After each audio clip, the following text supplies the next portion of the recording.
Welcome back to the Savage Girl's Guide to Men. Hi, I'm Samantha from Samantha Savage Wisdom, and today's topic is going to hit some of you right in the gut because we're talking about cheating. Not just the act of cheating, but the aftermath, the emotions, and the decisions you have to make when betrayal lands right in your lap.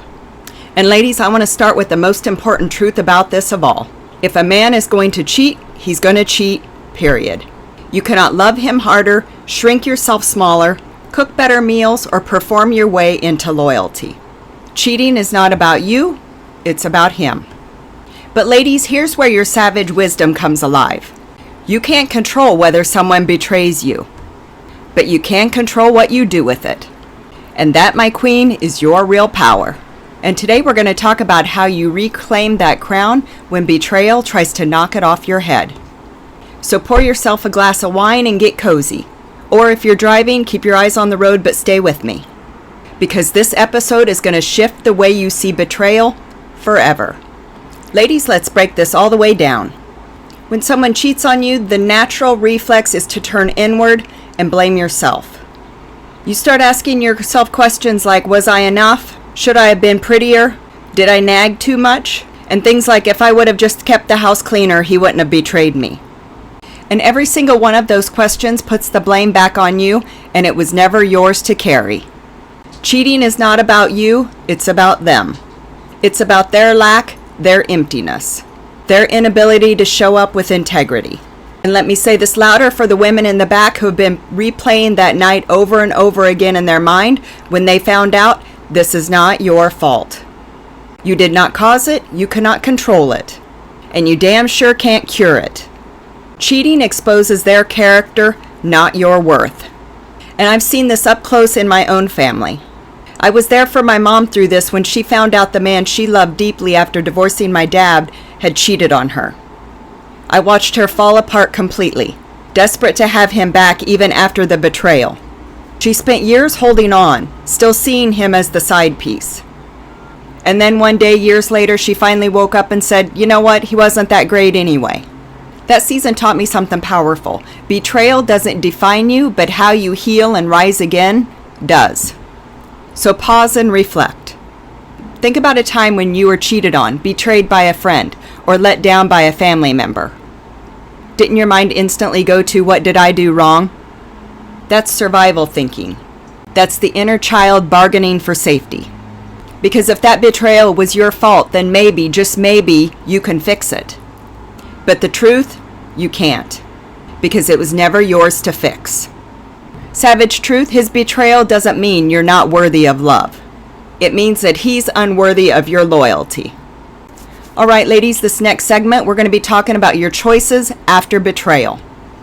Okay, so now what? Beware, ladies, this is where women get stuck. You've been cheated on, you've been lied to, you've been betrayed. So what now? There's two paths you can take. Shrink and settle, or rise and reset. If you choose to stay after cheating, let's talk about this honestly. It has to be your choice rooted in standards.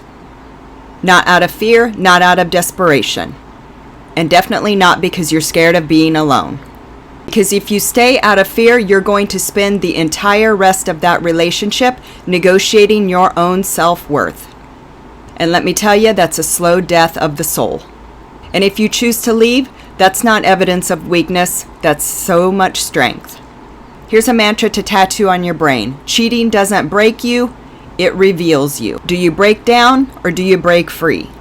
Let me share a story from someone that I coached. She was cheated on by her husband after 10 years of marriage. Her first thought was, I must not be enough. She tried to fix it by working out more, losing weight, over-planning every move she made so that he would feel secure. But the more she tried to perform, the more distant he became. And finally, after the third betrayal, she realized it wasn't about her. She was killing herself to prove her worth to someone who didn't even value loyalty. And when she finally left, she told me something that has stayed with me forever. She said the pain of betrayal was sharp, but the pain from losing herself was suffocating. And this is what happens when you settle. You suffocate your soul. And queens don't suffocate, we rise. And I know this firsthand because I've been there myself. I was in a relationship where I could feel something was off. It took me months to realize the truth. It wasn't until I caught him at a hotel with the other woman that I finally was able to see it. And then I found out that there wasn't just the two of us, there was a third person as well. Those stories break you wide open. But here's the savage truth. Women that rebuild themselves after walking through something like that, they're unstoppable. You realize just how strong you really are. I went on to chase my dreams and accomplish my goals, and even earn my doctorate degree and my dream job in Hawaii, while the side piece to the side piece stayed stuck on his little farm in Iowa. That's the difference between letting betrayal define you versus refine you.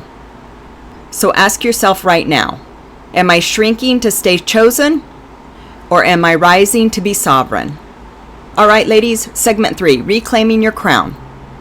Now let's talk about the comeback.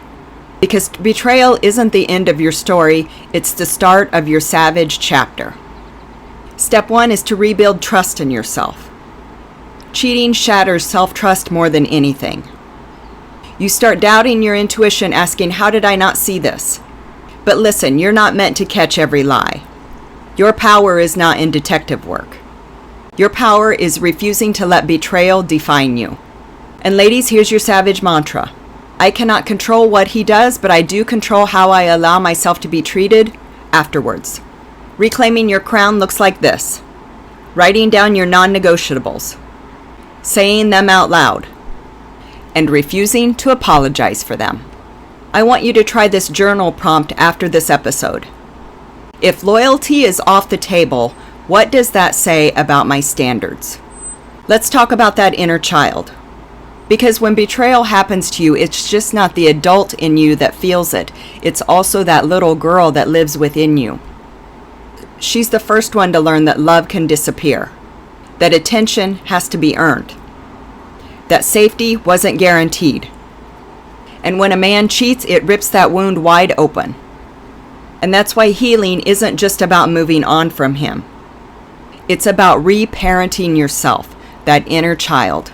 Telling that little version of you that you are lovable, you are safe, and that I will never abandon you again. And that, my queen, is how you reclaim your crown. Not by waiting for his apology, but by becoming the woman that doesn't need one in the first place.